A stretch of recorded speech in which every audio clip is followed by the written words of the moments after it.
M ಪ್ರವ್ರಜಂತಮನುಪೇತಮಪೇತಕೃತ್ಯಂ ದ್ವೈಪಾಯನೋ ವಿರಹಕಾತರ ಆಜುಹಾವ ಪುತ್ರಾ ಇತಿ ತನ್ಮಯತಯಾ ತರವೋಪಿ ನೇದುಃ ತಂ ಸರ್ವಭೂತಹೃದಯಂ ಮುನಿಮಾನತೋಸ್ಮಿ. ಯಸ್ಯಾನುಭಾವಮಖಿಲಶ್ರುತಿಸಾರಮೇಕಂ ಅಧ್ಯಾತ್ಮದೀಪಮತಿತಿತೀರ್ಷತಾಂ ತಮೋಂಧಂ ಸಂಸಾರಿಣಾಂ ಕರುಣಯಾಃ ಪುರಾಣಗುಹ್ಯಂ ತಂ ವ್ಯಾಸಸೂನುಮುಪಯಾಮಿ ಗುರುಂ ಮುನೀನಾಂ. ನಾರಾಯಣಂ ನಮಸ್ಕೃತ್ಯ ನರಂ ಚೈವ ನರೋತ್ತಮಂ ದೇವೀಂ ಸರಸ್ವತೀಂ ವ್ಯಾಸಂ ತತೋ ಗ್ರಂಥಮುದೀರಯೇ. ವಿಜಾನತಾಮವಿತ್ತಸ್ಯ ಮಧ್ವಸ್ಯ ಜಗತಿ ಗುರೋಃ ಪೂರ್ವಾಚಾರ್ಯಮಹಿಷ್ಠಾನಾಂ ಇಯಂ ಪ್ರಣತಿಮಾಲಿಕಾ. ನಾವು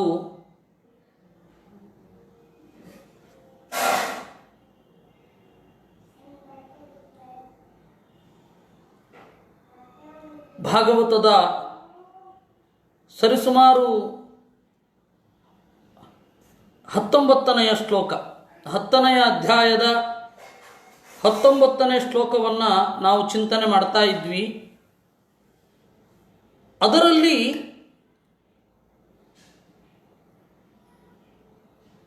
ಈ ಜಗತ್ತಿನಲ್ಲಿ ಬೇಕಾದಷ್ಟು ವಿದ್ಯೆಗಳಿದೆ. ಈ ಎಲ್ಲ ವಿದ್ಯೆಗಳು ಕೂಡ ಉಪಯೋಗ ಆಗೋದು ಎಲ್ಲಿ ಅಂತ ಹೇಳಿದರೆ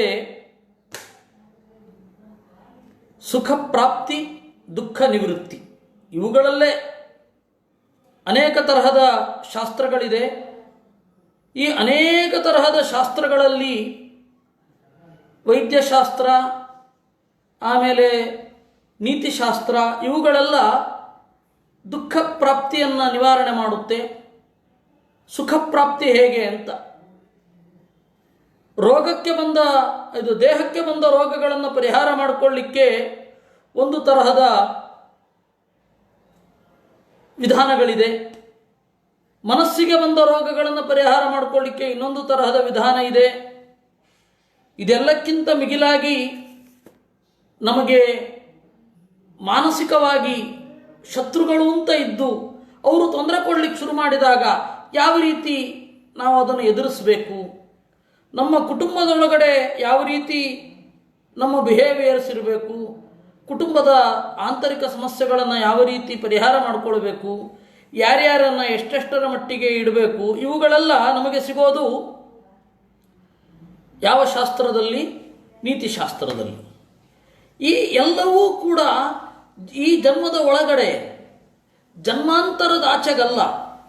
ಯಾವುದೇ ಕಾನೂನು ಆಗಲಿ, ಇವತ್ತು ಎಷ್ಟೇ ಬೇರೆ ಬೇರೆ ತರಹದ ಕಾನೂನು ಬಂದಿರಬಹುದು, ಆ ಕಾನೂನನ್ನು ಬೇರೆ ಬೇರೆಯವರು ರಚನೆ ಮಾಡಿರಬಹುದು. ಇವೆಲ್ಲವೂ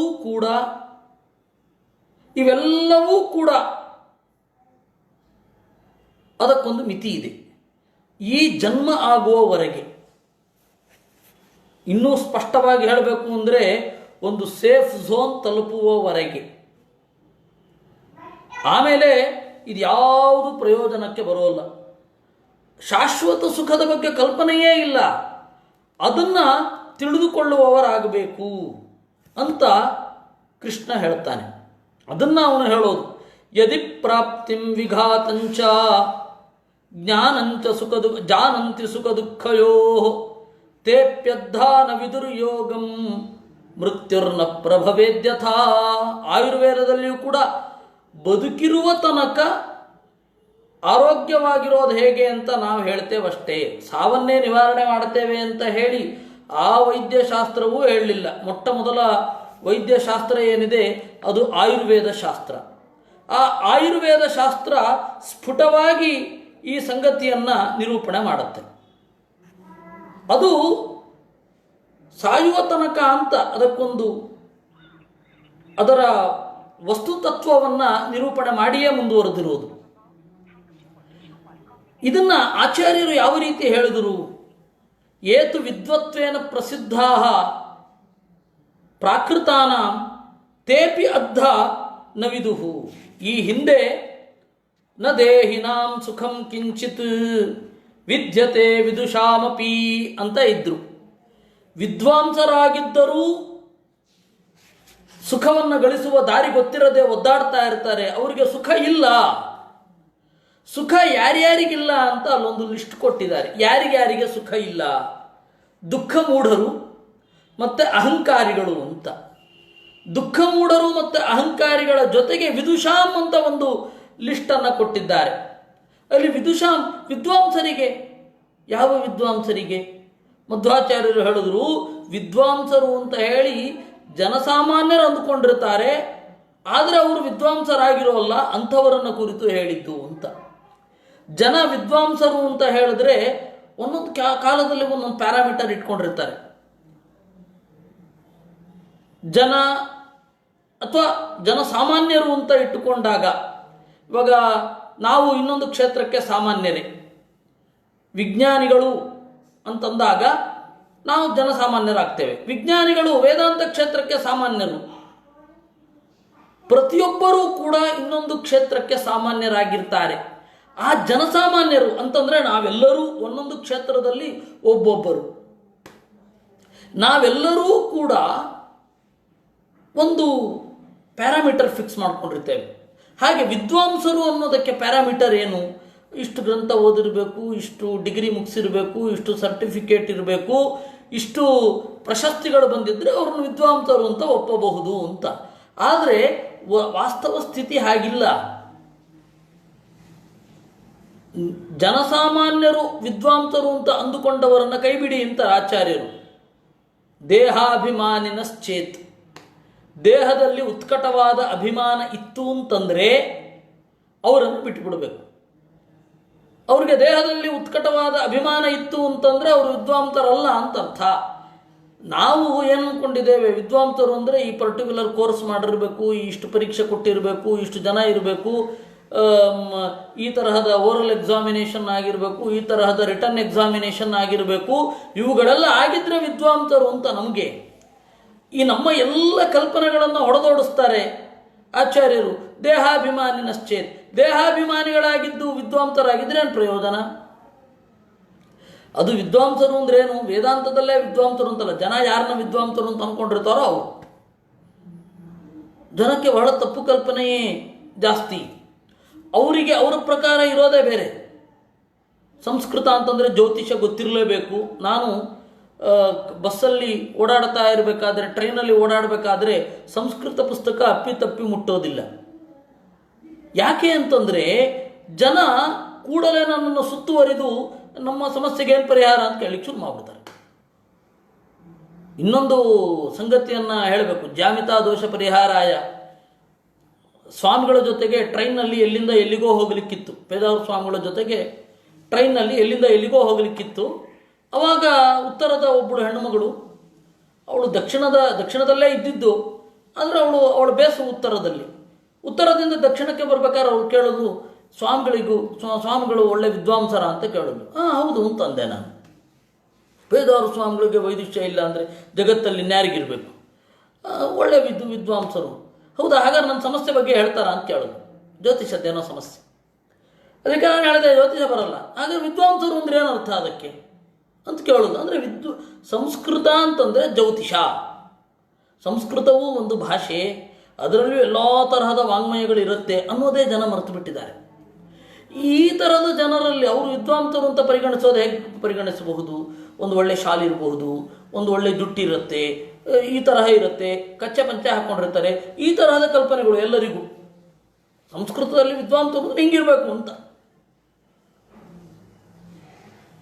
ಇದು ಸಮಸ್ಯೆ. ಆ ತರಹದ ವಿದ್ವಾಂಸರು, ಪ್ರಾಕೃತರು ವಿದ್ವಾಂಸರು ಅಂತ ಯಾರನ್ನು ಸರ್ಟಿಫೈ ಮಾಡಿರ್ತಾರೆ ಅವರಿಗೆ ಸುಖವನ್ನು ಹೊಂದುವ ದಾರಿ ಗೊತ್ತಿರೋದಿಲ್ಲ ಅಂತ ಕೃಷ್ಣ ಹೇಳಿದ್ದು. ಯಾಕಂದರೆ ಜನಸಾಮಾನ್ಯರು ತಪ್ಪಾಗೇ ತಿಳ್ಕೊಂಡಿರ್ತಾರೆ ಅಂತ. ದೇಹಾಭಿಮಾನಿನಶ್ಚೇತ್, ದೇಹದ ಬಗ್ಗೆ ಉತ್ಕಟ ಅಭಿಮಾನ ಇದ್ದರೆ, ದೇಹ ಬೇರೆ ಜೀವ ಬೇರೆ ಅಂತನ್ನುವ ಪರಿಜ್ಞಾನ ಇಲ್ಲದೆ ಹೋದರೆ, ಅವನು ಜೀವನದಲ್ಲಿ ದೇಹ ಮತ್ತು ಆತ್ಮದ ನಡುವಣ ಸಂಬಂಧವನ್ನು ಪ್ರಾಕ್ಟಿಕಲ್ ಆಗಿ ಗ್ರಹಿಸದಿದ್ದರೆ ಅವನು ಹೆಂಗೆ ಪ್ರಾಕ್ಟಿಕಲ್ ಆಗಿ ಗ್ರಹಿಸ್ತಾನೆ? ದೇಹಕ್ಕೆ ರೋಗ ಬರುತ್ತೆ ಹೋಗುತ್ತೆ ಅಂತ ಅಷ್ಟು ತಟಸ್ಥವಾಗಿ ಇರ್ತಾನೆ. ಯಾರಿಗೆ ಈ ತಟಸ್ಥತೆ ಇರೋದಿಲ್ಲ, ದೇಹವೇ ಜೀವ, ದೇಹವನ್ನು ಬಿಟ್ಟು ಬೇರೆ ಅಸ್ತಿತ್ವವೇ ಇಲ್ಲ ಅಂತ ಅಂದುಕೊಳ್ತಾರೆ, ದೇಹಕ್ಕಾಗಿ ಬಹಳ ಶ್ರಮ ಪಡ್ತಾರೆ, ಅವರು ಅಲ್ಲ, ಅಂಥವರು ಸುಖದ ದಾರಿಯಲ್ಲಿ ಇರೋದಿಲ್ಲ. ದುಃಖ ಮೂಢಾ ಅಧೀರಾ, ದುಃಖ ಮೂಢರು ಅಂತಂದರೆ ಪ್ರಜ್ಞಾವಂತರಲ್ಲದವರು ಅಂತ ಅರ್ಥ. ದುಃಖದಿಂದ ಸರಿಯಾದ ದಾರಿಯನ್ನು ತಿಳಿಯದವರು. ಖ ಅಂತಂದರೆ ಇಂದ್ರಿಯ, ದು ಅಂತ ಹೇಳಿದ್ರೆ ದುಷ್ಟತೆ ಅಥವಾ ದೋಷ. ದೋಷ ಇರುವ ಇಂದ್ರಿಯಕ್ಕೆ ದೋಷ ಯಾವುದರಿಂದ ಬರುತ್ತೋ ಅದು ದುಃಖ. ಸುಖ ಅಂದ್ರೇನು? ಇಂದ್ರಿಯದಲ್ಲಿ ಇರುವ ಗುಣ, ಅದು ಸುಖ. ಸುಖ ಹಾಗೂ ದುಃಖದ ಫೈನಲ್ ಎಟಿಮಾಲಜಿ ಇಲ್ಲಿದೆ. ಮಧ್ವಾಚಾರ್ಯರು ಗೀತಾ ತಾತ್ಪರ್ಯದಲ್ಲಿ ಅದನ್ನು ಬಿಡಿಸಿದ್ದಾರೆ. ಸುಖ ಅಂದ್ರೇನು, ದುಃಖ ಅಂದ್ರೇನು. ಯಾವುದರಿಂದ ಇಂದ್ರಿಯಗಳ ಗುಣ ಅಭಿವ್ಯಕ್ತ ಆಗುತ್ತೋ ಅದು ಸುಖ, ಯಾವುದರಿಂದ ಇಂದ್ರಿಯಗಳ ದೋಷ ಅಭಿವ್ಯಕ್ತ ಆಗುತ್ತೋ ಅದು ದುಃಖ. ಆ ಸುಖದ ದಾರಿಯನ್ನು ಅವರು ತಿಳಿದಿರೋದಿಲ್ಲ. ಏನಾಗಿದ್ರೆ ದುಃಖದಿಂದ ಪ್ರಜ್ಞೆಯನ್ನು ಕಳೆದುಕೊಂಡಿದ್ರೆ. ಮೂಢರು ಅಂದರೆ ಮುಹ ವೈಚಿತ್ಯ ಅಂತ ಧಾತು. ಮುಹ ಅನ್ನುವ ಧಾತು ಪ್ರಜ್ಞೆ ಇಲ್ಲ ಅನ್ನುವ ಅರ್ಥದಲ್ಲಿ ಇದೆ. ಮೂಢರು ಅಂದರೆ ಪ್ರಜ್ಞೆ ಇಲ್ಲದವರು ಅಂತ ಆಗ್ತಾರೆ. ದುಃಖದಿಂದ ಅರಿವನ್ನು ಕಳೆದುಕೊಂಡವರು. ಆಮೇಲೆ ಅವರು ಅಹಂಕಾರಿಣ. ಅಹಂಕಾರ ಅಂತಂದರೆ ದೇಹವೇ ನಾನು ಅನ್ನುವ ಅಭಿಮಾನವನ್ನು ತಳೆದವರು, ಅದಲ್ಲ. ಅಹಂಕಾರ ಅಂದರೆ ಇಲ್ಲಿ ಆ ರೀತಿ ಅರ್ಥ ಮಾಡಲಿಕ್ಕೆ ಬರಲ್ಲ. ಅದಕ್ಕೆ ಮಧ್ವಾಚಾರ್ಯರು ಬೇರೆ ಅರ್ಥ ಹೇಳಿದ್ರು. ಅಹಂಕಾರಿಣ ವಿಶೇಷತೋಪಿ ಅವಿದ್ಯಮಾನ ಗುಣಾಭಿಮಾನಿನಃ ಅಂತ. ತನ್ನಲ್ಲಿ ಇಲ್ಲದ ಗುಣವನ್ನು ಇದೆ ಅಂತ ಅಂದುಕೊಂಡ್ರೆ ಅದನ್ನು ಅಹಂಕಾರ ಅಂತ ಕರೀತಾರೆ. ನಮ್ಮ ನಾರಾಯಣ ಪಂಡಿತಾಚಾರ್ಯರು ಸಂಗ್ರಹ ರಾಮಾಯಣದಲ್ಲಿ ಅಹಂಕಾರ ಅಂದ್ರೇನು, ಮಾತ್ಸರ್ಯ ಅಂದ್ರೇನು ಅಂತೆಲ್ಲ ಬಿಡಿಸಿದ್ದಾರೆ. ಇದರದ್ದೇ ಹಿನ್ನೆಲೆಯಲ್ಲಿ ಅವರು ಹೇಳೋದು ಅವಿದ್ಯಮಾನಾತ್ಮ ಗುಣಾಭಿಮಾನಂ ಮೋಹಾದಹಂಕಾರ ಮುಷಂತಿ ಸಂತಹ ಅವಿದ್ಯಮಾನೋ ನಗುಣೋಸ್ತಿರಾಮೇ ತಸ್ಮಾದಹಂಕಾರ ಲವೋಪಿ ನಾತ್ರ. ದೇವರಿಗೆ ಅಹಂಕಾರ ಇಲ್ಲ. ಅಹಂಕಾರ ಅಂದ್ರೇನು? ತನ್ನಲ್ಲಿ ಇಲ್ಲದ ಗುಣವನ್ನು ಇದೆ ಅಂತ ಅಂದುಕೊಂಡ್ರೆ ಅದನ್ನು ಅಹಂಕಾರ ಅಂತ ಕರೀತಾರೆ. ನಾನು ವಿದ್ವಾಂಸ ಅಲ್ಲ, ನನ್ನನ್ನು ವಿದ್ವಾಂಸ ಅಂತ ನಾನು ಅಂದುಕೊಂಡ್ರೆ ಅದು ಅಹಂಕಾರ. ಹೀಗೆ ನನ್ನಲ್ಲಿ ಇಲ್ಲದ ಗುಣವನ್ನು ಇದೆ ಅಂತ ಅಂದುಕೊಳ್ಳೋದು ಅಹಂಕಾರ. ಅದೇ ರೀತಿ ಅವನೇನು ಮಾಡ್ತಾನೆ, ತನ್ನಲ್ಲಿ ಇಲ್ಲದ ಗುಣ, ಆತ್ಮನದ್ದಲ್ಲದ ಗುಣ ದೇಹದ್ದು, ಅದನ್ನು ತಾನು ಅಂತ ಅಂದುಕೊಳ್ಳೋದು. ಇದನ್ನು ಅಹಂಕಾರ ಅಂತ ಕರೀತಾರೆ. ಬೇರೆಯವರಲ್ಲೇ ಅದನ್ನು ಗುರುತಿಸಿದರೂ ಅಷ್ಟೇ. ಅವನು ಸ್ವರೂಪಭೂತವಾಗಿ ಕುರುಡು ಇಲ್ಲ, ಅವನಿಗೆ ಸ್ವರೂಪಕ್ಕೆ ಕುರುಡು ಇಲ್ಲ, ಆದರೆ ಕುರುಡಿದೆ ಅಂತ ಅಂದುಕೊಳ್ಳೋದು. ದೇಹದ ಕುರುಡನ್ನು ಸ್ವರೂಪದ ಕುರುಡು ಅಂತ ಅಂದುಕೊಂಡು ನಾವು ಗೇಲಿ ಮಾಡ್ತೇವಲ್ವಾ, ಅದರಿಂದಾಗಿ ಅದು ಅಹಂಕಾರ. ಆ ತರಹದ ಅಹಂಕಾರ ಇರುವವರಿಗೆ ಗೊತ್ತಿಲ್ಲ, ಸುಖದ ಮಾರ್ಗ ಗೊತ್ತಿಲ್ಲ.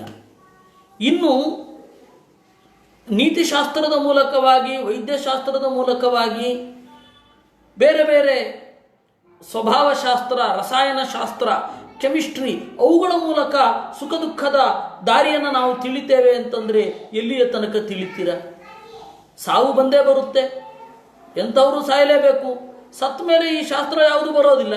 ಆ ಶಾಸ್ತ್ರವೇ ಸತ್ತ ಮೇಲೆ ನಾನು ಇರ್ತೇನೆ ಅಂತ ನಿಮಗೆ ಭರವಸೆ ಕೊಟ್ಟಿಲ್ಲ, ಮತ್ತಿನ್ನೇನು? ಯಾರೋ ಒಬ್ಬ ಸತ್ತೋಗಿರ್ತಾನೆ, ಅವನು ಅಪರಾಧ ಮಾಡಿದ್ದಾನೆ ಅಂತ ಅವನು ಸತ್ತ ಮೇಲೆ ಪ್ರೂವ್ ಆಗುತ್ತೆ. ಈ ರಾಜೀವ್ ಗಾಂಧಿಯದ್ದು ಪ್ರೂವ್ ಆದ ಹಾಗೆ.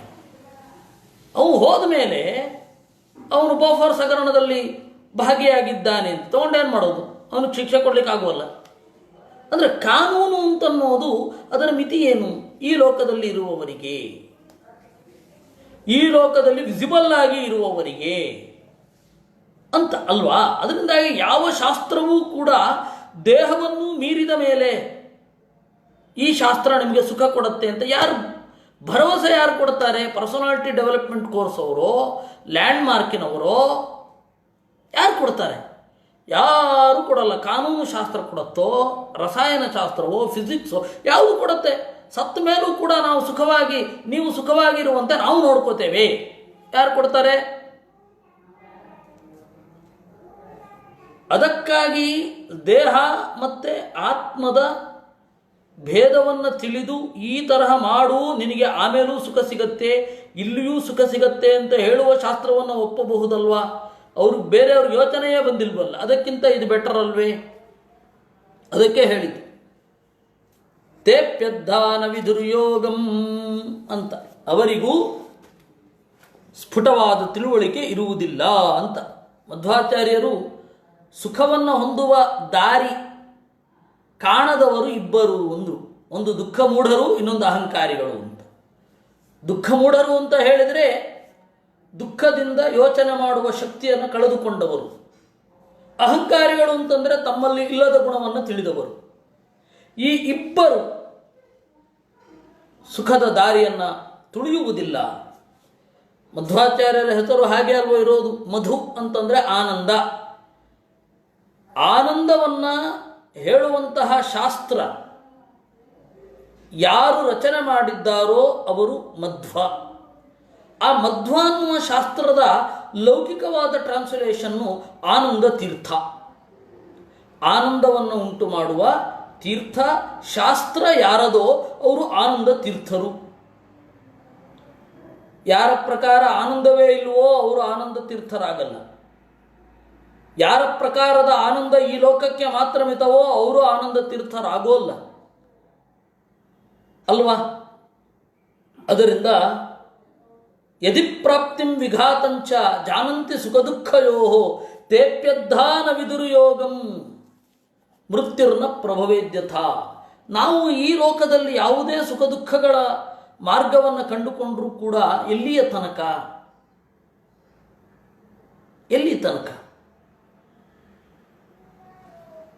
ಕೋನ್ವರ್ಥ ಸುಖ ಯತ್ಯೇನಂ ಕಾಮೋ ವಾ ಮೃತ್ಯುಮಂತಿಕೆ ಆಘಾತಂ ನೀಯಮಾನಸ್ಯ ವಧ್ಯಸ್ಯೇವ ಪದೇ ಪದೇ. ಅರ್ಥ ಹಣ ಆಗಲಿ, ಕಾಮ ಆಗಲಿ, ಸಾವಿನ ಅರಿವು ಬಂದಾಗ ನಮಗೆ ಸುಖವನ್ನು ಉಂಟು ಮಾಡೋದಿಲ್ಲ. ಸುಖ ಉಂಟಾಗಬೇಕು ಅಂತಂದರೆ ಮೃತ್ಯುವಿನ ಅರಿವಿನ ಜೊತೆಗೇನೆ ಉಂಟಾಗುವ ಸುಖ ಅಂತ ಯಾವುದಾದ್ರೂ ಇದ್ದರೆ ಅದು ಜ್ಞಾನದ ಸುಖ. ಇನ್ನೇನು ನಾಳೆಯೋ ನಾಡಿದ್ದೋ ಮೃತ್ಯು ಇದೆ ಅಂತ ನಮಗೆ ಖಾತ್ರಿ ಆದರೂ ಕೂಡ ನಾವು ಅನುಭವಿಸಬಲ್ಲೆವು. ಆದರೆ ಮೃತ್ಯುವಿನ ಬಗೆಗೆ ಯೋಚನೆಯನ್ನು ವೇದಾಂತ ಶಾಸ್ತ್ರ ಅಷ್ಟು ತುಂಬಿರುತ್ತೆ, ನಮಗೆ ಮೃತ್ಯು ಅನ್ನೋದು ಸಹಜ ಅಂತ ಅನ್ನಿಸಿಬಿಡುತ್ತೆ. ಆವಾಗ ಸುಖದ ದಾರಿ ಇರುತ್ತೆ. ಯಾಕೆಂದರೆ ಈ ದೇಹದಿಂದ ಹೊರತಾಗಿಯೂ ಒಂದು ಬಾಳ್ವೆ ಇದೆ. ಆ ಬಾಳ್ವೆಯಲ್ಲಿ ನಾವು ಸುಖವನ್ನು ಪಡೆಯಲಿಕ್ಕೆ ಇದನ್ನು ಮಾಡ್ತಾ ಇದ್ದೇವೆ ಅನ್ನುವ ಅರಿವು ವೇದಾಂತ ಶುರು ಮಾಡಿದಾಗಲಿಂದ ಬಂದ್ಬಿಟ್ಟಿರುತ್ತೆ. ವೇದಾಂತ ಓದಲಿಕ್ಕೆ ಚಿಂತನೆ ಮಾಡೋದು, ವೇದಾಂತದ ಅಧ್ಯಯನ ಮಾಡಿದಾಗಲಿಂದ ಬಂದ್ಬಿಟ್ಟಿರುತ್ತೆ. ಆವಾಗ ಅದರಲ್ಲಿ ಪಕ್ವನಾದವನಿಗೆ ಅದಿರುತ್ತೆ ಜೊತೆಗೆ. ಆದರೆ ಅರ್ಥ ಆಗಲಿ ಕಾಮ ಆಗಲಿ, ಅರ್ಥ ಅಂತಂದರೆ ಸಂಪತ್ತು, ದುಡ್ಡು ಅಥವಾ ದುಡ್ಡಿನ ಬೇರೆ ಬೇರೆ ಫಾರ್ಮ್ಸ್ ಯಾವ್ದು ಬೇಕಾರಾಗಿರಬಹುದು. ಆ ಅರ್ಥ ಮತ್ತು ಕಾಮ ಹೇಳಿದರೆ ಬಯಕೆಗಳು, ಇದು ಯಾವುದೂ ಕೂಡ ಸುಖವನ್ನು ಕೊಡೋದಿಲ್ಲ.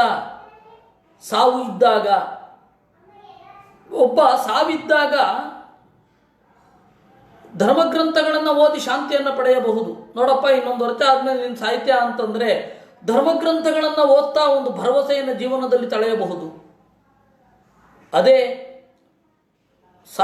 ನಿಮ್ಮ ಕೊನೆ ಆಸೆ ಏನು ಊಟ ಮಾಡಿ ಹಾಕಲಿ, ಏನು ತಿಂಡಿ ಮಾಡಿ ಹಾಕಲಿ, ಸುಖ ಆಗೋಲ್ಲ. ಕಾಮ ಏನಿದೆ, ನಿನ್ನ ಬಯಕೆ ಏನಿದೆ, ಯಾವ ದುಡ್ಡು ನಿನ್ನ ಪಾಲಿಗಿರಲಿ, ಏನು ಒಂದು ವರ್ಷ ಆದಮೇಲೆ ಇರೋದೇ ಇಲ್ವಲ್ಲ. ಅದರಿಂದಾಗಿ ಕಹ ಅರ್ಥ ಕಾಮೋವ ಅಂತಿಕೆ ಮೃತ್ಯುಂ ಸುಖಯತಿ ಆಘಾತಂ ನಿಯಮಾನಸ್ಯ ವಧ್ಯಸ್ಯೇವ ಪದೇ ಪದೇ. ಇನ್ನೇನು ನೇಣುಗಂಬಕ್ಕೆ ಒಯ್ಯಬೇಕಾದರೆ ಪದೇ ಪದೇ ಹೆಜ್ಜೆ ಹೆಜ್ಜೆಗೆ ಅವನಿಗೆ ಆಘಾತವೇ ಆಗ್ತಾ ಇರುತ್ತೆ, ಮಾನಸಿಕವಾದ ಪೆಟ್ಟುಗಳು ಉತ್ಕಟವಾಗಿ ಬೀಳ್ತಾ ಇರುತ್ತೆ ಅಲ್ವಾ. ಶ್ರುತಂಚ ದೃಷ್ಟವನ್ನಂಕ್ಷೇತ್ ಸ್ಪರ್ಧಾಸೂಯಾಪ್ತ್ಯಯಾಪ್ಯಯೈ ಬಹ್ವಂತರಾಯೈರ್ವಿಹತಂ ಕೃಷಿವಚ್ಚಾಪಿ ನಿಷ್ಫಲಂ. ಶ್ರುತಂ ನಾವು ಕೇಳಿದ್ದು, ಕೆಲವೊಮ್ಮೆ ದೇಹಾತ್ಮ ಪ್ರಜ್ಞೆ ಇದ್ದರೆ ಕೇಳಿದ ವೇದಾಂತವೂ ಕೂಡ ಪ್ರಯೋಜನಕ್ಕೆ ಬರೋಲ್ಲ. ವೇದಾಂತ ಅಥವಾ ದೇವರ ಸೇವೆ, ದೇವರ ಪ್ರಜ್ಞೆ ಇದು ಯಶಸ್ವಿ ಆಗಬೇಕು ಅಂತಾದರೆ ಅವನಿಗೆ ದೇಹಾತ್ಮ ವಿವೇಕ ಇರಬೇಕು. ಆ ದೇಹಾತ್ಮ ವಿವೇಕ ಇರಲಿ ಅಂತ ಇಟ್ಕೋಣ. ಶ್ರುತಂಚ ದೃಷ್ಟವನ್ನಂಕ್ಷೇತ್, ಕಣ್ಣಿಗೆ ಕಂಡದ್ದು ಈಗ ಕಂಡದ್ದು ನಾಳೆ ಇರೋದಿಲ್ಲ. ಹಾಗೆ ಕೇಳಿದ್ದು ಕೂಡ ನಾಶ ಆಗೋಗುತ್ತೆ. ಶಾಸ್ತ್ರ ನಾಶ ಆಗಲಿಕ್ಕೆ ಇವು 3 ಕಾರಣ. ಸ್ಪರ್ಧೆ, ಬೇರೊಬ್ಬರ ಮೇಲೆ ಸ್ಪರ್ಧೆ ಏನಿದೆ ಅದು ನಾಶ ಆಗುತ್ತೆ. ವಿಪರೀತ ಕಾಂಪಿಟಿಷನ್ ಮೋಡಲ್ಲಿ ನಾವು ಇದ್ದುಬಿಟ್ರೆ ವೇದಾಂತ ಯಾವ ಪ್ರಯೋಜನಕ್ಕೂ ಬರೋಲ್ಲ. ವೇದಾಂತ ಪ್ರಯೋಜನಕ್ಕೆ ಬರಬೇಕಾ, ಆ ಕಾಂಪಿಟಿಷನ್ ಮೋಡಿನಿಂದ ನೀವು ಆಚೆ ಬನ್ನಿ. ಯಾರ ಮೇಲೂ ಸ್ಪರ್ಧೆ ಇರಬಾರದು. ಹೀಗಾಗಿ ನಾನು ಮೊದಲು ಬಹಳ ಪರೀಕ್ಷೆಗಳನ್ನು ಕೊಡ್ತಾ ಇದ್ದೆ, ವೇದಾಂತದ ಪರೀಕ್ಷೆಗಳು.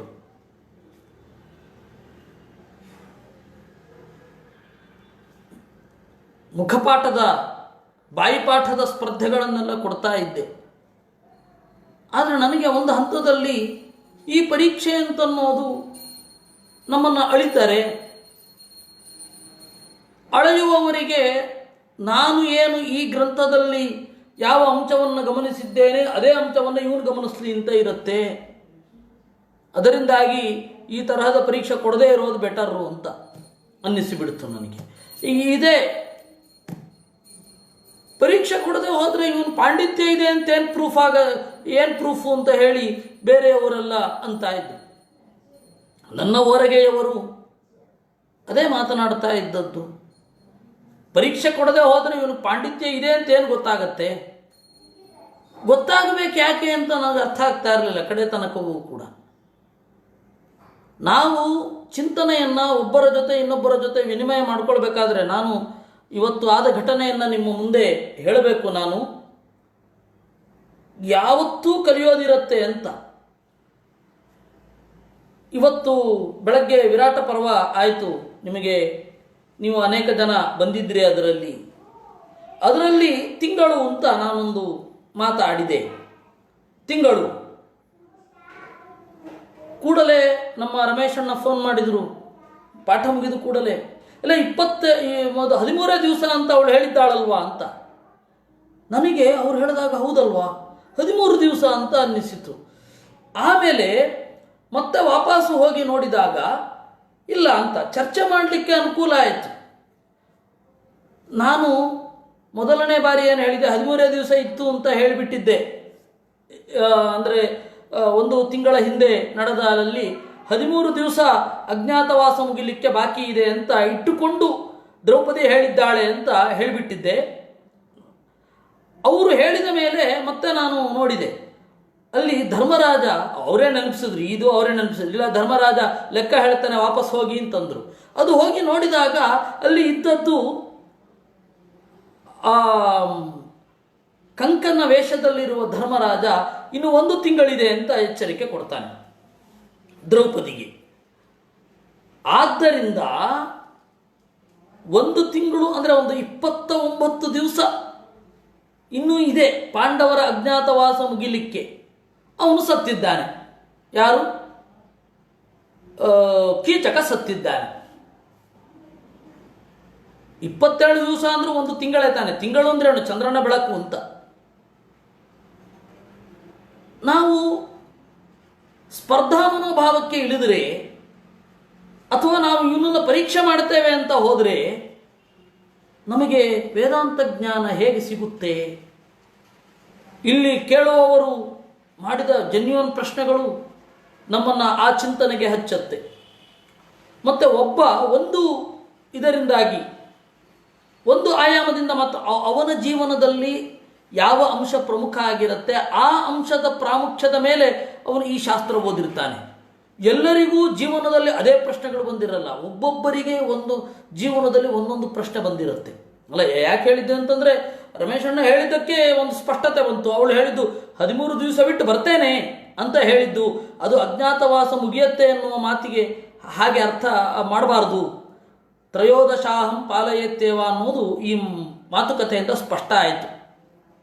ಯಾಕೆ ಹೇಳಿದ್ದು ಅಂತಂದರೆ ಅವರು ಎತ್ತಿದ ಪ್ರಶ್ನೆ ನಮಗೆ ಬೇರೆ ಇನ್ನೂ ಸ್ಪಷ್ಟತೆಗೆ ಕಾರಣ ಆಯಿತು.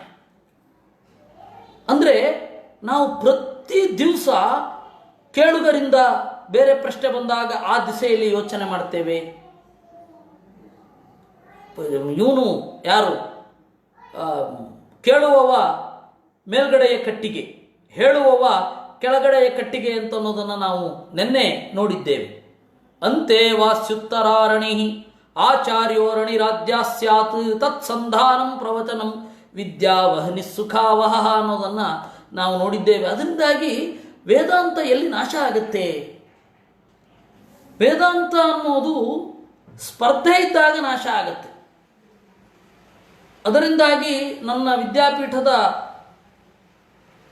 ಸಹಾಧ್ಯಾಯಿಗಳಿಗೆ ನಾನು ಯಾವತ್ತೂ ಹೇಳ್ತಾ ಇದ್ದೆ, ಪರೀಕ್ಷೆಯಿಂದ ಒಬ್ಬನ ವೈದುಷ್ಯವನ್ನು ತೀರ್ಮಾನ ಮಾಡಬೇಡಿ. ಕೆಲವೊಂದು ಪ್ರಶ್ನೆಗೆ ಉತ್ತರ ಸಿಗೋದೇ ಇಲ್ಲ, ಎಷ್ಟೋ ವರ್ಷಗಳ ಕಾಲ ಹೊಡೆದಾಡಬೇಕಾಗತ್ತೆ. ಹಾಗಾದರೆ ಸ್ವಾಮಿಗಳೆಲ್ಲ ಮಾಡ್ತಾರಲ್ಲ, ಅದು ಒಂದು ಪರಂಪರೆ ಉಳಿಲಿ ಅಂತ ಮಾಡ್ತಾರೆ. ಆದರೆ ಅದೇ ಅಂತಿಮ ಅಲ್ಲ. ವಿದ್ಯಾಮಾನ್ಯರು ಮಾಡ್ತಾ ಇದ್ರು, ಸತ್ಯಧ್ಯಾನರೂ ಮಾಡ್ತಾ ಇದ್ರು ಪರೀಕ್ಷೆಗಳನ್ನು. ಈಗಿನ ಸ್ವಾಮಿಗಳು ಮಾಡ್ತಾರೆ.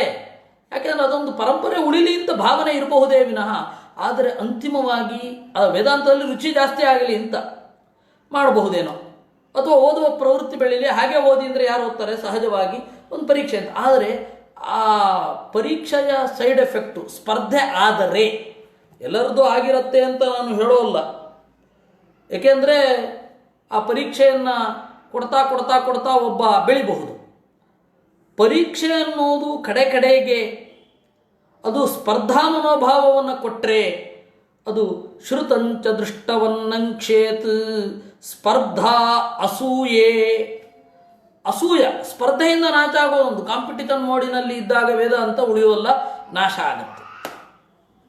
ಅಲ್ಲ, ಕಾಂಪಿಟಿಷನ್ ಮೋಡಿನಿಂದ ಅಳಿಯೋದು ಯಾವುದೇ ಸೃಷ್ಟಿಕ್ರಿಯೆ, ಅದು ಕಾವ್ಯ ಆಗಿರಬಹುದು. ಇಷ್ಟು ವರ್ಷ ಆಯಿತು, ಯಾವುದಾದ್ರೂ ಕಂಪ್ನಿಗಳು ಪ್ರಾಜೆಕ್ಟ್ ಮಾಡಿ ರಾಮಾಯಣದಂತಹ ಮಹಾಭಾರತದಂತಹ ಒಂದು ಒಳ್ಳೆ ಕಾವ್ಯವನ್ನು ಬರೀಲಿಕ್ಕಾಗತ್ತಾ? ದುಡ್ಡು ಕೊಟ್ಟು ನೋಡು, ನಾನು ನಿನಗೆ ದುಡ್ಡು ಕೊಡ್ತೀನಿ ಬರೀ ಅಂತ ಹೇಳಲಿಕ್ಕಾಗತ್ತಾ? ಈಗಾಗಲೇ ಕವಿಯಾದವನನ್ನು ಆಸ್ಥಾನ ಕವಿಯಾಗಿ ಮಾಡಿಕೊಳ್ಬಹುದೇ ವಿನಃ ಆಸ್ಥಾನ ಕವಿಯಾಗಿಸಲಿಕ್ಕೆ ಒಬ್ಬನನ್ನು ತಯಾರು ಮಾಡಲಿಕ್ಕಾಗಲ್ಲ. ಅವನಲ್ಲಿ ಮೊದಲೇ ಸಹಜವಾದ ಗುಣ ಇತ್ತು ಅಂದರೆ ಕವಿಯಾಗೋದು. ಅವನಿಗೆ ಹೇಳಿ ಕಾವ್ಯದ ಸೂಕ್ಷ್ಮಗಳನ್ನೆಲ್ಲ ಹೇಳಿ, ನೋಡಪ್ಪ ಹಿರಿಯರ ಕಾವ್ಯ ಹೀಗಿರುತ್ತೆ, ನೀನು ಹೀಗೆ ಮಾಡಬೇಕು ಅಂತ ಹೇಳಬಹುದೇ ವಿನಃ ಕವಿಯೊಬ್ಬನನ್ನು ಸೃಷ್ಟಿ ಮಾಡಲಿಕ್ಕಾಗಲ್ಲ. ಕಾವ್ಯದ ಕಥೆಯೇ ಹೀಗೆ, ವೇದಾಂತದ ಕಥೆ ಏನು? ಅದರಿಂದಾಗಿ ಹೇಳ್ತಾರೆ, ಶ್ರುತಂಚ ದೃಷ್ಟವನ್ನಂಕ್ಷೇತ್ ಸ್ಪರ್ಧಾಸೂಯಾತ್ಯಯಾಪ್ಯಯೈಹಿ. ಅಸೂಯೆ ಎರಡನೆಯದ್ದು. ಅಸೂಯೆ ಇತ್ತು ಅಂತಂದ್ರೂ ವೇದಾಂತದಲ್ಲಿ ಆಳವಾದ ಅರಿವನ್ನು ಪಡೆಯಲಿಕ್ಕೆ ಆಗೋದಿಲ್ಲ.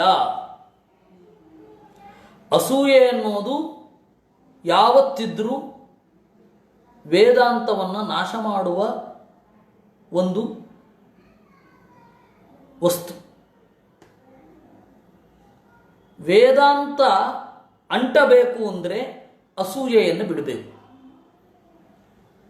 ಅಲ್ಲ, ಅರ್ಜುನನಂತವನಿಗೂ ಅಸೂಯೆ ಬಂತಲ್ಲ ಏಕಲವ್ಯನನ್ನು ನೋಡಿ. ಹೌದಪ್ಪ, ಆದರೆ ಸ್ವರೂಪ ಯೋಗ್ಯತೆಯಲ್ಲಿ ಅರ್ಜುನ ದೊಡ್ಡವ. ಅದರಿಂದಾಗಿ ಮಾತ್ಸರ್ಯ ಅನ್ನೋದು ಅವನ ಒಳಗಡೆಯ ಬೆಳವಣಿಗೆಗೆ ತೊಂದರೆ ಆಗಲಿಲ್ಲ. ಮತ್ತು ಏಕಲವ್ಯ ಒಬ್ಬ ದುಷ್ಟ. ಆದರೆ ಅದನ್ನು ಸಜ್ಜನರಲ್ಲಿ ಮಾಡಿಬಿಟ್ರೆ ಇರುವ ಗುಣವೂ ನಾಶ ಆಗೋಗುತ್ತೆ ಅಂತಂದು. ಯಾವತ್ತೂ ಸಜ್ಜನರಲ್ಲಿ ಅಸೂಯೆಯನ್ನು ಮಾಡಬಾರ್ದು. ಅವ್ರಿಗಿಷ್ಟು ಶಾಸ್ತ್ರ ಗೊತ್ತಿದೆ, ನನಗಿಂತ ಏನು, ನಾನು ಇಷ್ಟು ಪಡಿಬೇಕು ಅಂತ ಆ ಥರದ್ದಕ್ಕೆಲ್ಲ ಹೋಗಲೇಬಾರದು ಅಂತಂದರು. ಅಸೂಯೆಯಿಂದ ಶಾಸ್ತ್ರಶ್ರವಣ ಅನ್ನೋದು ನಿಷ್ಫಲ ಆಗಿ ಹೋಗುತ್ತೆ.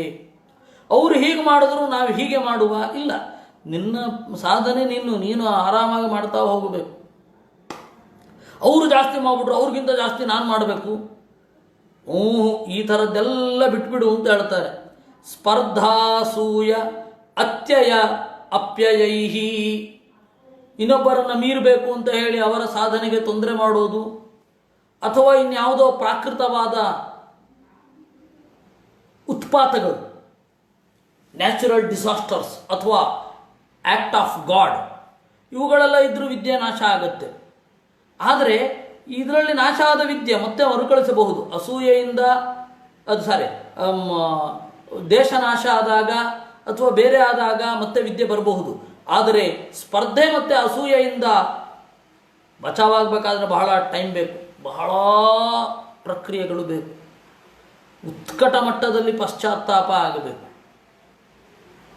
ಅದರಿಂದಾಗಿ ಹೇಳಿದ್ರು, ಶ್ರುತಂಚ ದುಷ್ಟವನ್ನಂಕ್ಷೇತ್ ಸ್ಪರ್ಧಾಸೂಯಾತ್ಯಯಾಪ್ಯಯೈ ಬಹ್ವಂತರಾಯೈರ್ವಿಹತಂ ಕೃಷಿವಚ್ಚಾಪಿ ನಿಷ್ಫಲಂ.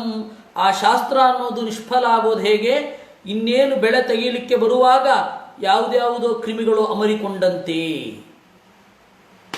ಇನ್ನೇನು ನಾಳೆ ಕೊಯ್ಲು ಅಥವಾ ಇನ್ನೊಂದು ತಿಂಗಳು ಬಿಟ್ಟು ಕೊಯ್ಲು, ಆಗ ಯಾವುದೋ ಒಂದು ಹುಳ ದಾಳಿ ಮಾಡಿಬಿಡುತ್ತೆ. ಅಷ್ಟು ಶ್ರಮ ಪಟ್ಟಿದ್ದು ಕೃಷಿಗಾಗಿ ಎಲ್ಲವೂ ವ್ಯರ್ಥ ಆಗಿ ಹೋಗುತ್ತೆ. ಶಾಸ್ತ್ರಶ್ರವಣವೂ ಹಾಗಾಗುತ್ತೆ. ಅಂತರಾಯೈರವಿಹತಃ ಯದಿ ಧರ್ಮಸ್ವನುಷ್ಠಿತಃ ತೇನಾಪಿ ನಿರ್ಜಿತಂ ಸ್ಥಾನಂ ಯಥಾ ಗಚ್ಚತಿ ತಚ್ಛೃಣು.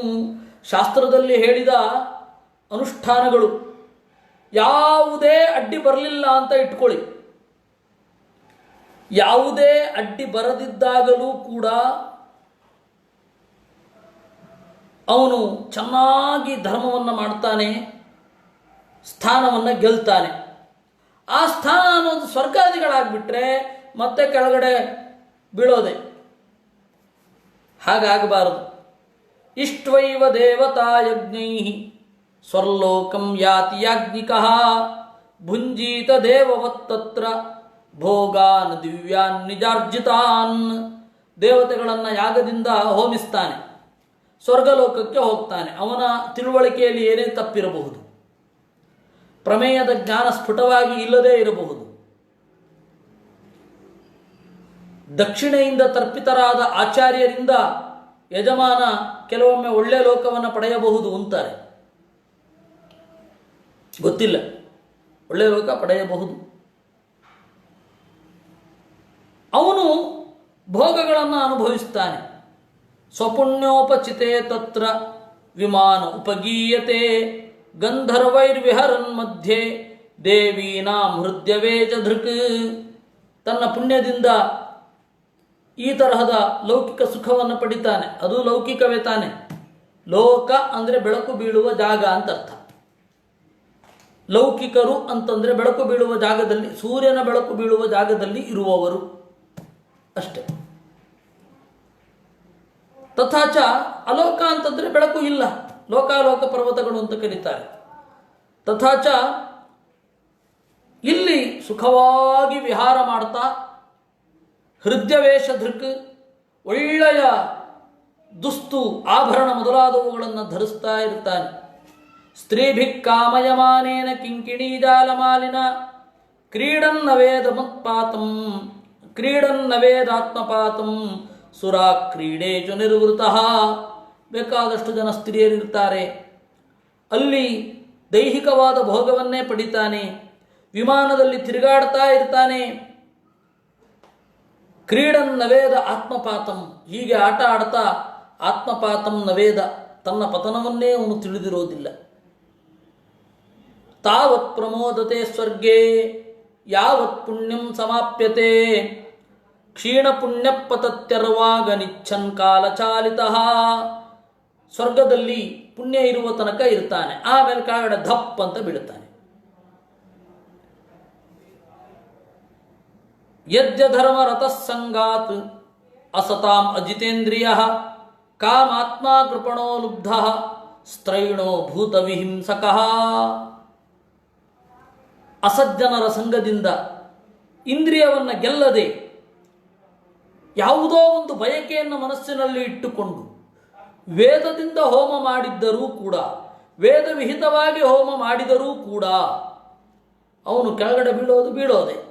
ಸ್ತ್ರೈಣ ಸ್ತ್ರೀವಶನಾಗಿ, ಭೂತವಿಹಿಂಸಕಃ ಪಶುಬಲಿ ಮೊದಲಾದವುಗಳನ್ನು ಕೊಡ್ತಾ, ಸ್ವರ್ಗವೇ ಅಂತಿಮ ಅಂತ ಭಾವನೆಯನ್ನು ತಳೆಯುತ್ತಾ ಅವನು ಬೀಳೋದೆ ಕೆಳಗಡೆ.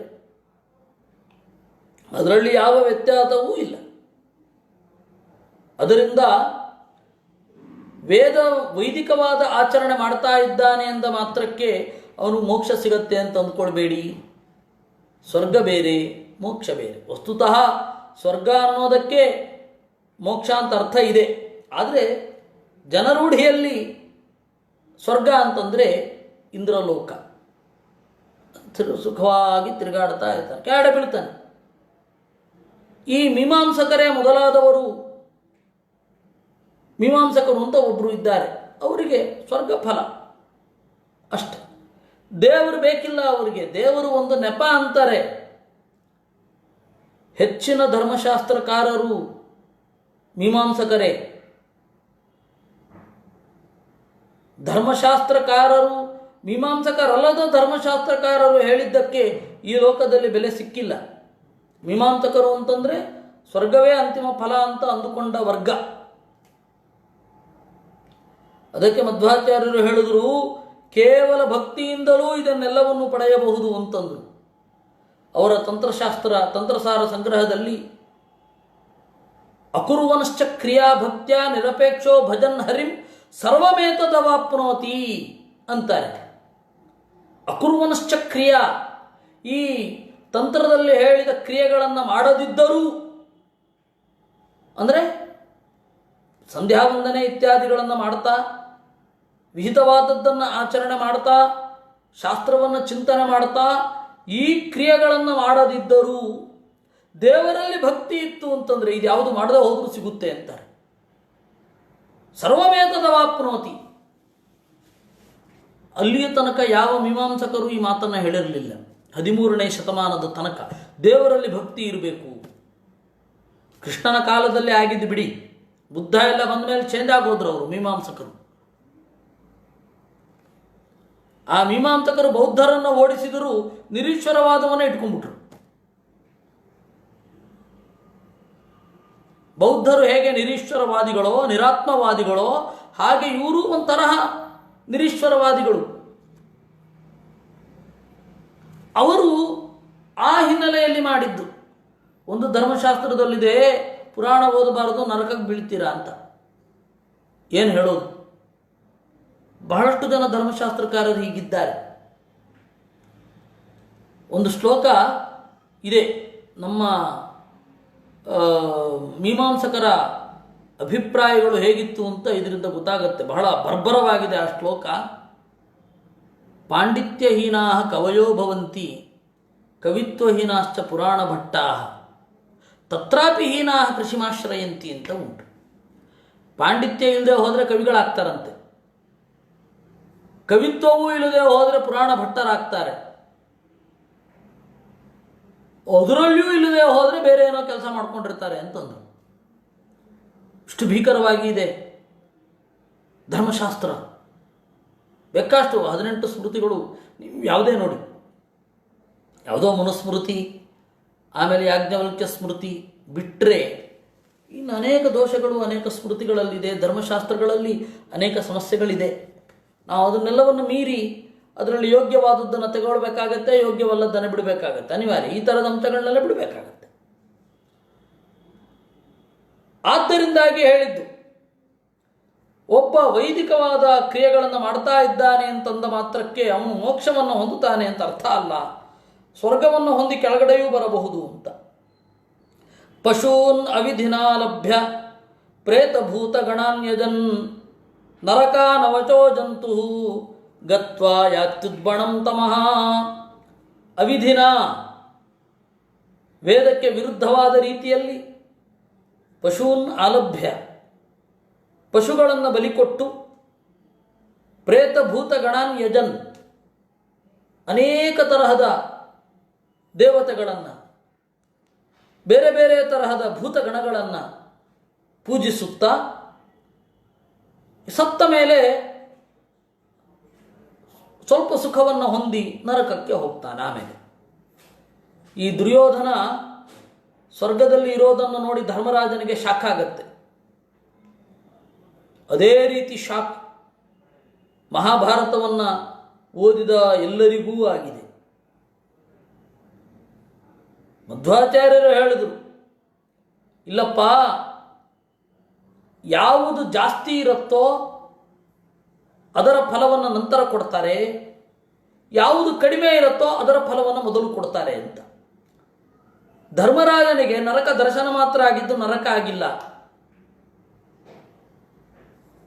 ದುರ್ಯೋಧನನಿಗೆ ಸ್ವಲ್ಪ ಕಾಲ ನರಕ ಆಯಿತು, ಸ್ವರ್ಗದ ಸುಖ, ಆಮೇಲೆ ಆಗಲಿಲ್ಲ.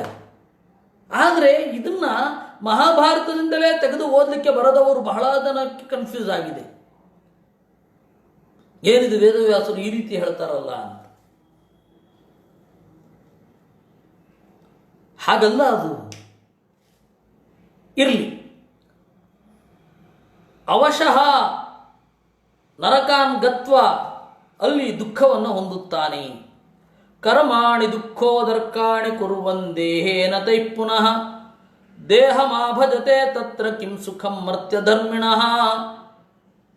ಯಾವುದನ್ನು ಮಾಡಿದರೆ ಮುಂದೆ ಖಂಡಿತವಾಗಿ ದುಃಖ ಇರುತ್ತೋ ಅಂತಹ ಕರ್ಮಗಳನ್ನೇ ಮಾಡ್ತಾ ಈ ದೇಹದಿಂದ ಮತ್ತೆ ನರಕವನ್ನು ಅನುಭವಿಸಿ ಬಂದ ಮೇಲೆ ಮತ್ತೆ ಇದೇ ದೇಹವನ್ನು ಹೊಂದುತ್ತಾನೆ. ಇದನ್ನು ಸುಖ ಅಂತಾರ. ಲೋಕಾನಾಂ ಲೋಕಪಾಲಾನಾಂ ಮದ್ಭಯಂ ಕಲ್ಪಜೀವಿನಾಂ ಬ್ರಹ್ಮಣೋಪಿ ಭಯಂ ಮತ್ತಃ ದ್ವಿಪರಾರ್ಧಪರಾಯುಷಃ. ಅದರಿಂದ ಎಲ್ಲ ಜನರಿಗೆ, ಈ ಲೋಕಗಳನ್ನು ಪಾಲನೆ ಮಾಡುವ ಲೋಕಪಾಲಕರು ಇಂದ್ರಾದಿಗಳು, ಅವರಿಗೂ ಕೂಡ ನನ್ನಿಂದ ಒಂದು ಭಯ ಇದೆ. ಬ್ರಹ್ಮದೇವರಿಗೂ ಭಯ ಇದೆ. ಯಾವ ಕರ್ಮವೂ ಕೂಡ ಭಗವಂತನ ಇಚ್ಛೆಗೆ ವಿರುದ್ಧ ಆಗಬಾರದು. ಭಗವಂತನ ಅವಗುಣಗಳನ್ನು ಎಣಿಸುವಂತಾಗಬಾರದು.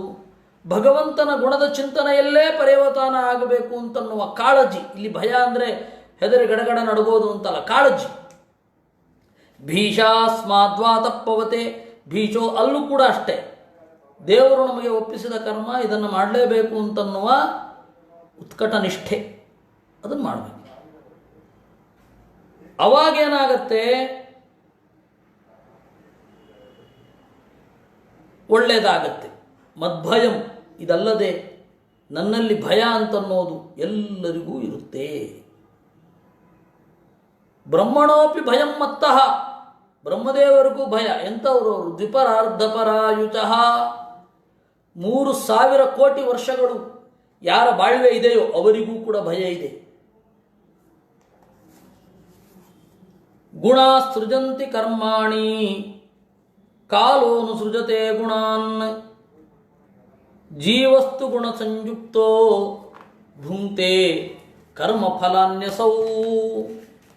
ಗುಣಾ ಸತ್ವರಜಸ್ತಮೋ ಗುಣಗಳು ಕರ್ಮಾಣಿ ಸೃಜಂತಿ, ಈ ಲೋಕದಲ್ಲಿ ಬೇರೆ ಬೇರೆ ತರಹದ ಕ್ರಿಯೆಗಳನ್ನು ಮಾಡುವ ಹಾಗೆ ಜೀವರನ್ನು ಪ್ರಚೋದನೆ ಮಾಡ್ತವೆ. ಕಾಲೋನು ಸೃಜತೆ ಗುಣಾನ್, ಪರಮಾತ್ಮ ಏನು ಮಾಡ್ತಾನೆ, ಈ ಜೀವನ ಒಳಗಡೆ ಇರುವ ಸತ್ವರಜಸ್ತಮೋ ಗುಣಗಳಿಗೆ ಅನುಗುಣವಾಗಿ ಪರಿಸರ ಮೊದಲಾದವುಗಳನ್ನು ಸೃಷ್ಟಿ ಮಾಡ್ತಾನೆ. ಜೀವಸ್ತು ಗುಣ ಸಂಯುಕ್ತ ಭುಂಕ್ತೆ ಕರ್ಮಫಲಾನ್ಯಸೌ.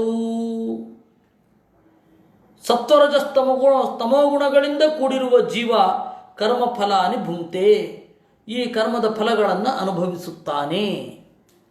ಮಧ್ವಾಚಾರ್ಯರು ಬರೆದರು, ಗುಣಸಂಯುಕ್ತ ಕರ್ಮಫಲಾನಿ ಭುಂಕ್ತೆ. ಅವನ ಕರ್ಮದ ಫಲ ಏನೇ ಇರಲಿ, ಸುಖ ಇರಲಿ ದುಃಖ ಇರಲಿ, ಅವನು ಸತ್ವರಜಸ್ತಮೋ ಗುಣಗಳಲ್ಲಿ ಯಾವುದೋ ಒಂದನ್ನು ಉತ್ಕಟವಾಗಿ ಸ್ವರೂಪದಲ್ಲಿ ಹೊಂದಿಯೇ ಅದನ್ನು ಅನುಭವಿಸುವುದು. ಯಾವತ್ ಸ್ಯಾದ್ ಗುಣವೈಷಮ್ಯಂ ತಾವನ್ನಾನಾತ್ವಮಾತ್ಮನಃ ನಾನಾತ್ವಮಾತ್ಮನೋ ಯಾವತ್ ಪಾರತಂತ್ರ್ಯಂ ತದೈವ ಹಿ. ಎಲ್ಲಿಯ ತನಕ ಈ ಸತ್ವರಜಸ್ತಮೋ ಗುಣಗಳ ವೈಷಮ್ಯ ಮನಸ್ಸಿನ ಒಳಗಡೆ ಜಿಗಿದಾಡ್ತಾ ಇರುತ್ತೋ, ಮನಸ್ಸಿನ ಒಳಗೆ ಏರಿಳಿತಗಳಿರುತ್ತೋ, ತಾವತ್ ಅಲ್ಲಿಯ ತನಕ ಆತ್ಮನಃ ಜೀವನಿಗೆ ನಾನಾತ್ವಂ,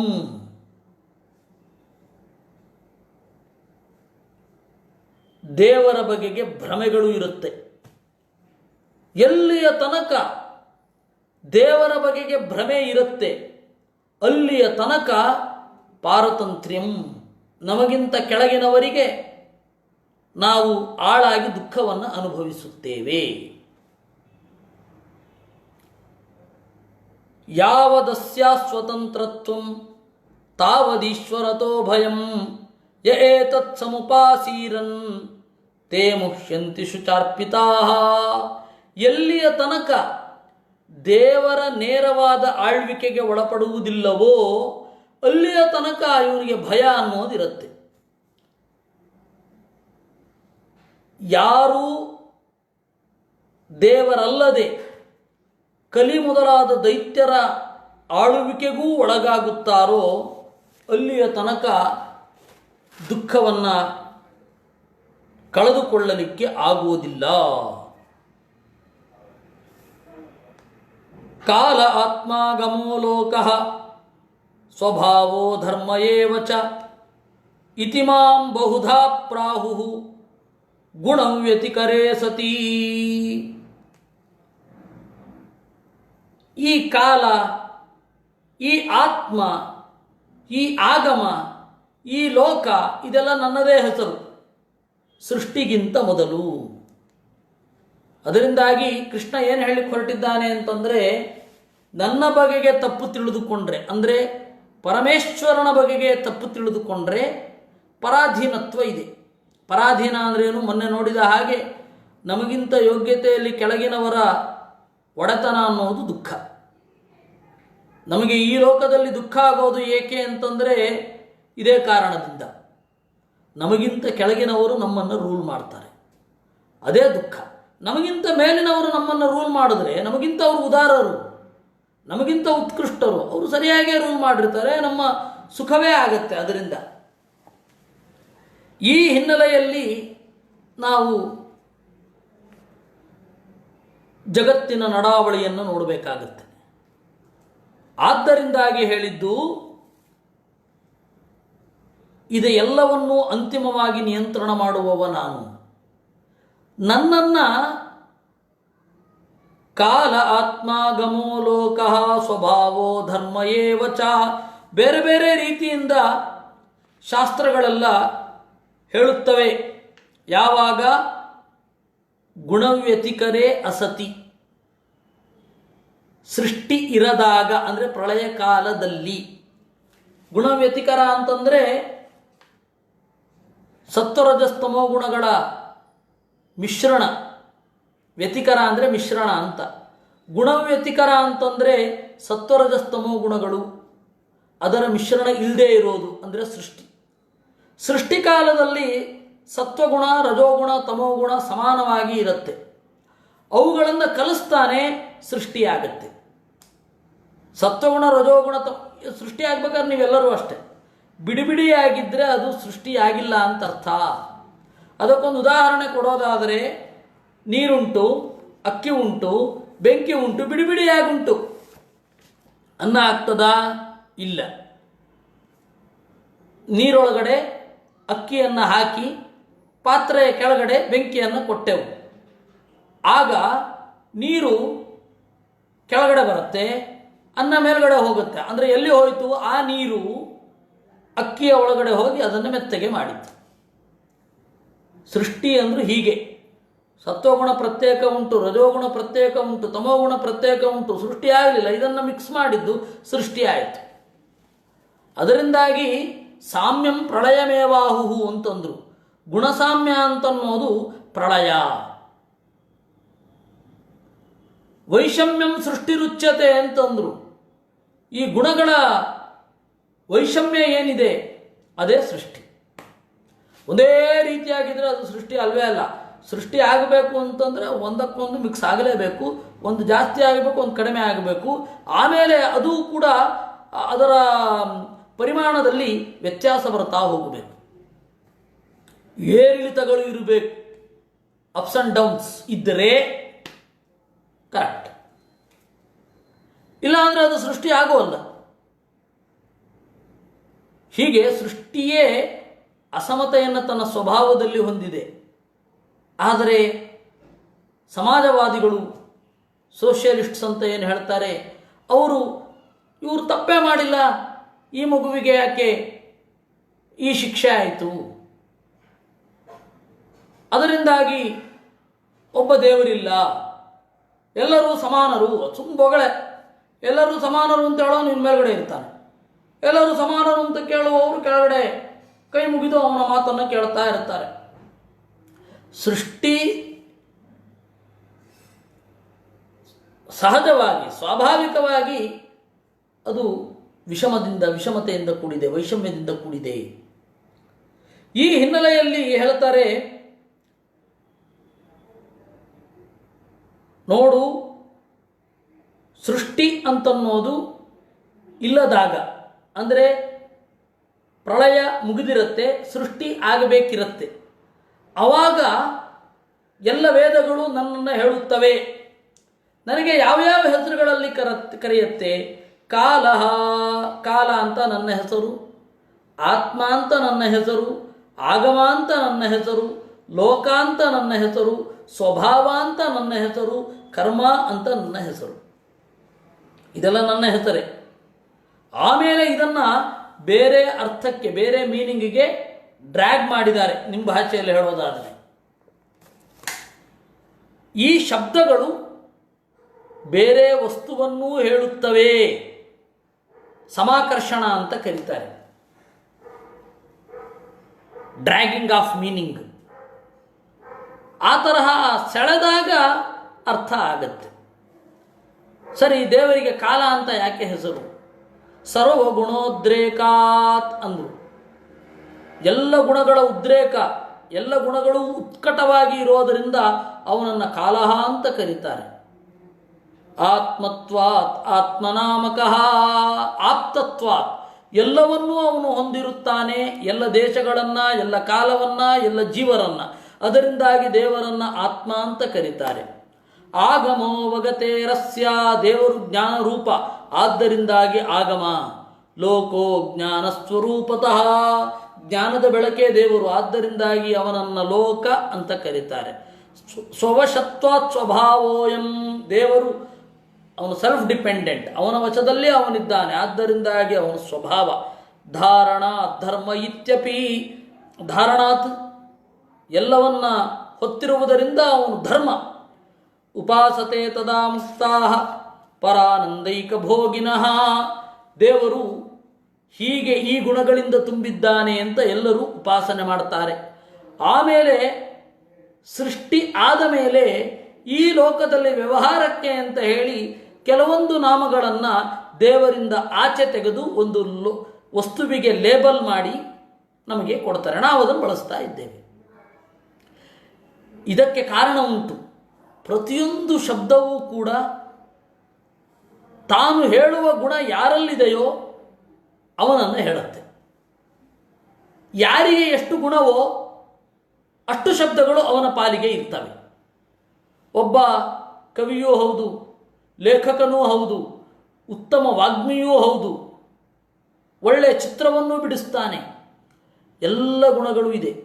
ಒಳ್ಳೆ ಮನುಷ್ಯನೂ ಹೌದು, ಒಳ್ಳೆ ನಾಟಕಕಾರನೂ ಹೌದು, ಎಲ್ಲ ಗುಣಗಳು ಇದ್ದರೆ ಅಷ್ಟು ಶಬ್ದಗಳಿಂದ ಅವನು ವಾಚ್ಯನಾಗ್ತಾನೆ. ಒಂದು ಶಬ್ದ ಒಬ್ಬನನ್ನು ಹೇಳಬೇಕಾದ್ರೆ ಆ ಶಬ್ದದಿಂದ ಪ್ರತಿಪಾದ್ಯವಾದ ಗುಣ ಅವನಲ್ಲಿರಬೇಕು. ದೇವರು ಸರ್ವಶಬ್ದ ವಾಚ್ಯ ಯಾಕೆ ಅಂತಂದರೆ ಸರ್ವಗುಣಪೂರ್ಣನಾದ್ದರಿಂದ.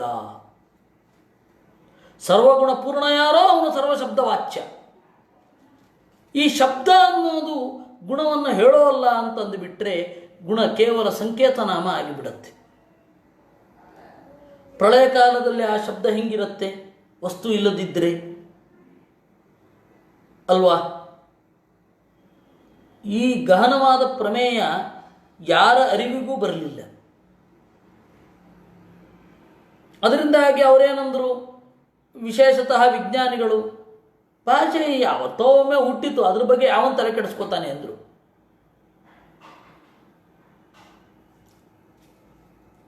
ಶಬ್ದ ಅನ್ನೋದು ಗುಣವನ್ನು ಹೇಳುತ್ತೆ ಅಂತಂದಾಗ ಆ ಗುಣ ಯಾರಲ್ಲಿದೆ ಎಲ್ಲವೂ ಆ ಶಬ್ದ ಅವನನ್ನು ಹೇಳುತ್ತೆ. ಈ ಒಂದು ಸರಳವಾದ ಕಾನ್ಸೆಪ್ಟು, ಅಂದರೆ ಒಂದು ಪದ ಇರಬೇಕು ಅಂದರೆ ಅದಕ್ಕೆ ಪದಾರ್ಥ ಇರಬೇಕು ಅನ್ನುವ ಕಾನ್ಸೆಪ್ಟು, ಒಂದು ಪದ ಇದ್ದ ಮೇಲೆ ಪದಾರ್ಥ ಇರಬೇಕು ಅನ್ನೋದು ಅವರ ತಲೆಯಿಂದ ಹಾರಿ ಹೋಯಿತು. ಅದರಿಂದಾಗಿ ಅವರು ಏನೇನೇನೇನೇನೇನೋ ಸಿದ್ಧಾಂತಗಳನ್ನು, ಏನೇನೋ ಥಿಯರಿಗಳನ್ನು ಜಗತ್ತಿನಲ್ಲಿ ಇಡ್ಲಿಕ್ಕೆ ಶುರು ಮಾಡಿದ್ರು. ವಸ್ತುತಃ ಎಲ್ಲ ಶಬ್ದಗಳು ನನ್ನನ್ನು ಹೇಳುತ್ತವೆ. ಕಾಲ, ಆತ್ಮ, ಆಗಮ, ಇದನ್ನು ಇಟ್ಟುಕೊಂಡು ಪುರಾಣಗಳು ಕಾಲದಿಂದ ಸೃಷ್ಟಿ ಅಂತ ಒಮ್ಮೆ ಹೇಳ್ತವೆ, ಆತ್ಮನಿಂದ ಸೃಷ್ಟಿ ಅಂತವೆ ವೇದಗಳು. ಎಲ್ಲ ಕನ್ಫ್ಯೂಸ್ ಮಾಡ್ಕೊಂಡ್ಬಿಟ್ರು. ಯಾವತ್ತು ಗುಣವೈಷಮ್ಯಂ ತದೇತತ್ತತ್ವಮಜ್ಞಾತ್ವಾ ಪ್ರಾಹುರ್ದುರ್ಮತಯಪ್ಪರೇ. ಈ ರಹಸ್ಯವನ್ನು ತಿಳಿಯದೆ ವೇದವನ್ನು ಓದಿದವರು ಕಾಲ ಅನ್ನತ್ತೆ, ತತ್ವ ಅಂತಾರೆ, ಇದೇ ವೇದ. ಅದರಿಂದಾಗಿ ಅವರಂದರು, ಯಾವತ್ತು ಗುಣವೈಷಮ್ಯಂ ತಾವನ್ನಾನಾತ್ವಮಾತ್ಮನಃ. ಎಲ್ಲಿಯ ತನಕ ಈ ಸತ್ವರಜಸ್ತಮೋ ಗುಣಗಳ ವೇರಿಯೇಷನ್ ಇರುತ್ತೆ, ಅಲ್ಲಿಯ ತನಕ ದೇವರನ್ನು ಸರಿಯಾಗಿ ತಿಳಿದಿರೋದಿಲ್ಲ. ಭೇದ ಬುದ್ಧಿಸ್ತು ಯಾವತ್ ಸ್ಯಾತ್ ತಾವದೀಶ್ವರ ತಂತ್ರತಾ. ದೇವರಿಗೂ ದೇವರ ಗುಣಗಳಿಗೂ, ದೇವರಿಗೂ ದೇವರ ದೇಹಕ್ಕೂ ವಸ್ತು ಹೇಗಿದೆಯೋ ಹಾಗೆ ತಿಳಿದುಕೊಳ್ಳದೇ ಇರುವ ಬುದ್ಧಿ ಇರೋ ತನಕ ದುಃಖಕ್ಕೆ ನಾವು ಈಡಾಗ್ತೇವೆ. ತಾವತ್ ತಸ್ಮಾತ್ ಭಯಂ ಭವೇತ್ ಉಪಾತತೆ ಏವಂತು ನಿತ್ಯ ಶೋಕೆ ಪತಂತಿತೆ. ಕೆಲವರು ಏನು ಮಾಡ್ತಾರೆ, ಭೇದ ಜ್ಞಾನ ಇರೋ ತನಕ ಭಯ, ಈ ಭೇದ ಜ್ಞಾನ ಪೂರ್ತಿ ಪರಿಹಾರ ಆಗಿಬಿಟ್ಮೇಲೆ ಸುಖ ಅಂತ ಅವರು ನಿತ್ಯ ನರಕದಲ್ಲಿ ಬೀಳ್ತಾರೆ. ಯಾಕೆಂದರೆ ತಮ್ಮದಲ್ಲದ ಗುಣವನ್ನು ತಮ್ಮದು ಅಂತ ಅಂದುಕೊಂಡ್ರೆ. ತಸ್ಮಾನ್ ನಿತ್ಯಂತು ನಾನಾತ್ವಂ, ವೇದದಲ್ಲಿ ಈ ತರಹದ ನಿತ್ಯ ನರಕದ ಚಿಂತನೆ ಇದೆ. ಚೋಷ್ಕೂಯತೆ ವಿಚ ಇಂದ್ರೋ ಮನುಷ್ಯಾನ್ ಅನಾನುಭೂತಿ ರವಧೂನುವಾನ ಪೂರ್ವೀರಿಂದ್ರ ಶರದಸ್ತರ್ತರೀತಿ ಅಂತ.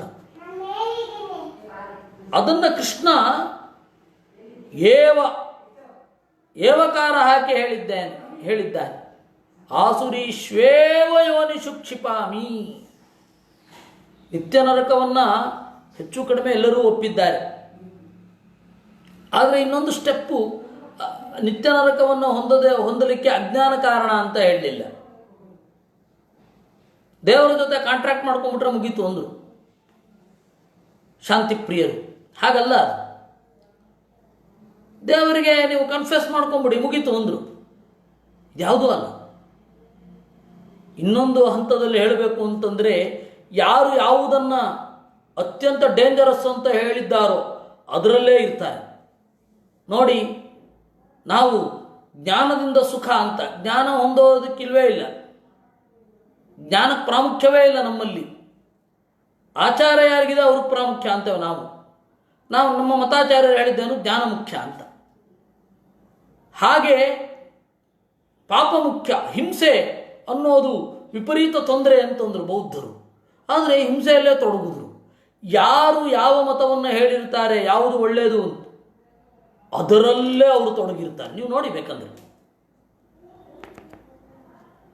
ಅವರವರ ಮತಾಚಾರ್ಯರಿಗೆ ವಿರುದ್ಧವಾಗಿ ಬೇರೆ ಯಾರು ಬೇಕಿಲ್ಲ, ಅವರೇ ಇದ್ರೆ ಸಾಕು. ಭೇದದಿಂದ ಭಯ ಅಂದರು ಒಬ್ಬರು, ಅವರ ಅನುಯಾಯಿಗಳು ಶುರು ಮಾಡಿದ್ರು. ಯಾರು ಭೇದವನ್ನು ಹೇಳ್ತಾರೆ ಇವರ ಭೇದದಲ್ಲಿರುವವರು, ಅವರು ಅತ್ಯಂತ ನಿಕೃಷ್ಟರು ಅಂತ ಬೈಲಿಕ್ಕೆ ಶುರು ಮಾಡಿದ್ರು. ಅಲ್ಲಿ ಭೇದವಂತಲ್ಲ, ನಾವು ಬೈದ್ರೆ ಸರಿ, ಯಾಕಂದ್ರೆ ಭೇದ ಇದೆ ಅಂತ ಒಪ್ಪುವವರು. ನೀವು ಭೇದ ಇಲ್ಲ ಅಂತ ಒಪ್ಪುವವರು ಯಾಕೆ ಬೈಬೇಕು? ಹೀಗೆ ಯಾವ ಮತಾಚಾರ್ಯರು ಯಾವುದನ್ನು ಹೇಳಿದ್ದಾರೋ ಮತಾನುಯಾಯಿಗಳು ಅವರಿಗೆ ತಿರುಗಿ ನಿಂತಿದ್ದಾರೆ. ಮಧ್ವರು ವರ್ಸಸ್ ಮಾಧ್ವರು, ಶಂಕರರು ವರ್ಸಸ್ ಶಾಂಕರರು, ಕ್ರೈಸ್ಟ್ ವರ್ಸಸ್ ಕ್ರಿಶ್ಚಿಯನ್ಸ್. ಪೈಗಂಬರ್ ವರ್ಸಸ್ ಮುಸ್ಲಿಮ್ಸ್ ಈ ತರಹ ಆಗಿ ಹೋಗಿದೆ. ಅದು ಎಲ್ಲ ಕಡೆಗೂ ಮುಂದುವರೆದಿರೋದೆ. ಈ ಹಿನ್ನೆಲೆಯಲ್ಲಿ ಇಂಥವರಿದ್ದಾರೆ. ಮಹಾತಮಸ್ಸಿನಲ್ಲಿ ಎಲ್ಲರೂ ಒಪ್ಪಿದ್ದಾರೆ. ಆದರೆ ಸಾಮಾಜಿಕವಾದ ಒಂದು ಗ್ಯಾದರಿಂಗಿಗಾಗಿ, ಸಾಮಾಜಿಕವಾದ ಒಂದು ಲಾಭಕ್ಕಾಗಿ ಅದಿಲ್ಲ ಅಂತಾರೆ. ವಸ್ತುತಃ ಎಲ್ಲರೂ ಒಪ್ಪಿದ್ದಾರೆ. ಎಲ್ಲರೂ ಅದಕ್ಕೆ ವ್ಯಾಖ್ಯಾನ ಮಾಡಬೇಕಾದ್ರೆ ಒಪ್ಪಿಯೇ ಇದ್ದಾರೆ. ಅದರಲ್ಲಿ ಯಾವುದೇ ವಿವಾದ ಇಲ್ಲ. ಸ್ವಾಧಿಕಾನಾಂ ವಶತ್ವಂತೂ ಇಷ್ಟು ಹೀಗೆ ಚಿಂತನೆ ಮಾಡಬಾರದು. ಇನ್ನೊಂದಿಷ್ಟು ಭಾಗವತ ತಾತ್ಪರ್ಯದ ಮಾತುಗಳಿದೆ. ಅದನ್ನು ನಾವು ನಾಳೆ ಒಂದು ಸ್ವಲ್ಪ ನೋಡೋಣ. ಇದರ ಕನ್ಕ್ಲೂಷನ್ ಇದೆ.